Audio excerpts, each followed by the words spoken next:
దేవుని పరిశుద్ధ నామానికి మహిమ కలుగునుగాక. యేసయ్య పరిశుద్ధుడు, పరిశుద్ధుడు, పరిశుద్ధుడు. మనల్ని పరిశుద్ధులుగా ఉండమన్నాడు. దానికి సామర్థ్యము మనకి ఇచ్చాడు. సమస్తమును సిలువలోనే మనకి చేసి ఉన్నాడు. చూడండి, మీరు మీ సొత్తు కారు, విలువ పెట్టి కొనబడిన వారు. 1 కొరింథీయులు రాసిన పత్రిక 6వ అధ్యాయం 19వ వచనము. విలువ పెట్టి కొనబడిన వారు.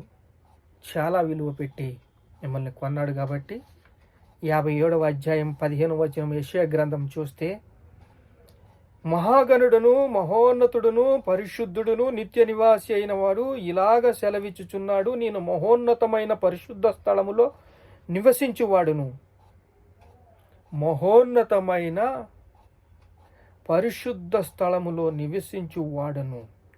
పరిశుద్ధుడును నిత్య నివాసి అయిన దేవుడు ఇలాగా సెలవిచ్చుచున్నాడు, ఆయనను వినయము గల వారి ప్రాణము ఉజ్జీవింపచేయుటకు, నలిగిన వారి ప్రాణము ఉజ్జీవింపచేయుటకు వినయము గల వారి యొద్ద నేను, దీన మనస్సు గలవారి యొద్దను నేను నివసించుచున్నాను. నేను నిత్యము పోరాడువాడును కాను, ఎల్లప్పుడూ కోపవించువాడును కాను. అలాగుండి నీడలు నా మూలముగా జీవాత్మ క్షీణించిపోవును. వినయము గలవారి యొద్ద, దీన మనస్సు గలవారి యొద్ద నేను నివసిస్తున్నాను. ఆయన వినయము గలవారి యొద్ద నివసిస్తున్నాడు. ఆయన మీరు మీ సొత్తు కారు, విలువ పెట్టి కొనబడిన వారిని. ముందరే మనము ముద్రించబడ్డం పరిశుద్ధాత్మ చేత. ఇప్పుడు వినయము గల వారి యొద్ద దేవుడు నివసిస్తున్న, మన హృదయములో దేవుడు నివసిస్తున్నాడు. మనల్ని బహుగా ప్రేమిస్తున్నాడు, మనల్ని బలపరుస్తున్నాడు. మనము సైన్య సమూహముగా యుద్ధము ఎలా నేర్చుకోవాలో చెప్తున్నాడు. యుద్ధము నేర్చుకున్నప్పుడు ఒక సైనికుడు ఎలా ఉండాలి? ఆ సైనికుడు ఒక కూరగాయల వ్యాపారి. కూరగాయలు వ్యాపారం చేసుకుంటున్నాడు. దళారుల దగ్గర కొనుక్కొని వస్తాడు, లాభానికి అమ్ముకుంటాడు. అమ్ముకుని తన వ్యాపార జీవన శైలిని, ప్రతి కూరగాయని పరీక్షించి పరిశీలించి, అది ఎలా ఉంది, పని చేస్తుందా, గుట్లో ఉండాలా, గుట్లో ఉండకూడదా అని పరీక్షించి ప్రతి కూరగాయని పరీక్షించి వ్యాపారం చేసుకునే వృత్తి అయింది. ఆ కూరగాయల్ని పరీక్షిస్తున్న లాగా సంఘాలలో పరీక్షిస్తున్నారా? ఏ సంఘము అంటే ఏ వ్యక్తి ఎలా ఉన్నాడు, ఏ రోగంతో ఉన్నాడు, అతనికి స్వస్థత కావాలా, అతనికి ఉద్యోగం కావాలా, అతనికి వ్యాపారం కావాలా, అతనికి డబ్బు సమస్య, ఫైనాన్స్ సమస్య, అతను ఏ బాధలో ఉన్నాడు అనేది పట్టించుకుంటున్నామా?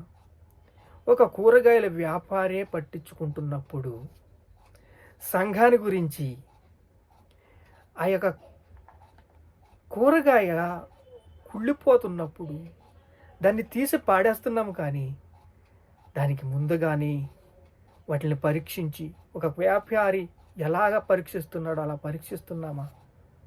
పరీక్షించాలి.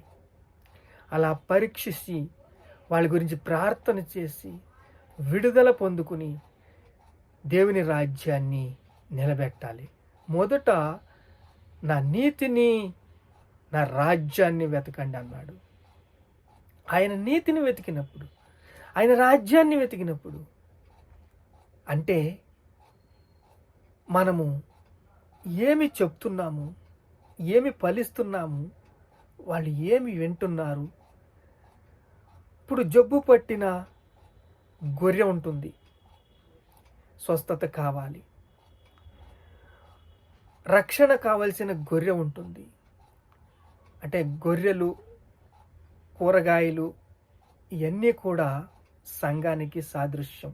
ఒక సియోను కొండ అన్నా, పరిశుద్ధ పట్టణము అన్నా, మనం రాజులుగాను అధికారులుగాను మనల్ని చేశాడు కాబట్టి, ఆయన వినయ మనస్సు గలవారి యొద్ద నివసిస్తున్నాడు కాబట్టి, ఒక సంఘానికి కావలసిన క్షేమాభివృద్ధిని, సంఘములో ఒక సైన్యము ఎలా ఉండాలి, ఒక సైనికుడు ఎలా ఉండాలి, ఎలా ప్రార్థన చేయాలి, ఎలా అభివృద్ధి పొందుకోవాలి, అపవాది ఎలా దాడి చేస్తున్నాడు, ఎవరిని మింగుదుమా అని ఎలా తిరుగుతున్నాడు అనేది అతనికి యుద్ధము నేర్పించినట్లయితే తాను యుద్ధం నేర్చుకుంటాడు.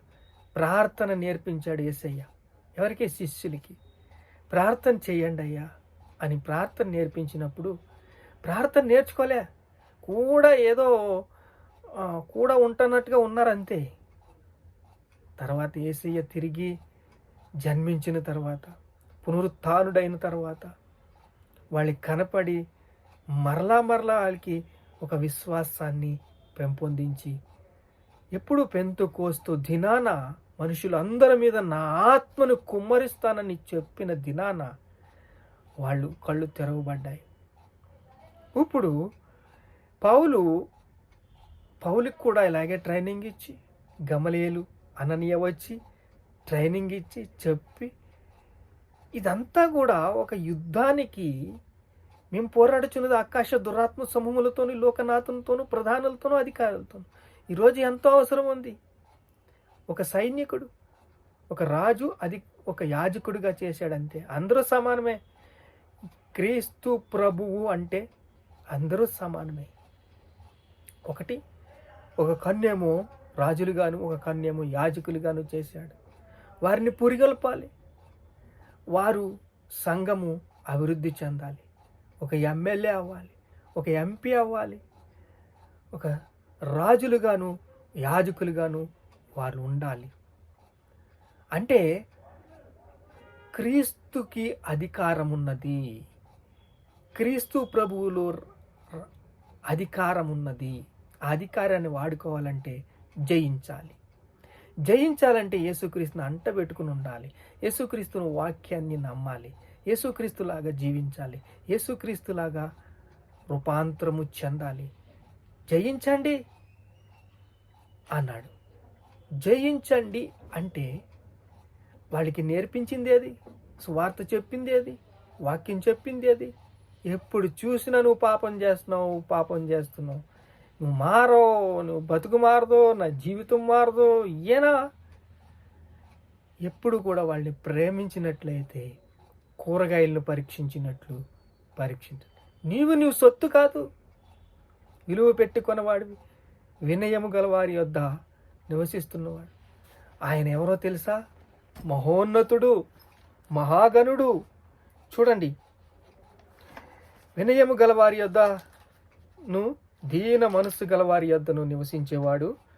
తర్వాత, నేను మహోన్నతమైన పరిశుద్ధ స్థలములో నివసించువాడును అయినను వినయము గలవారి ప్రాణము ఉజ్జీవింపచేయుటకు, నలిగిన వారి ప్రాణమును ఉజ్జీవింపచేయుటకు నేను వచ్చిన్నాను.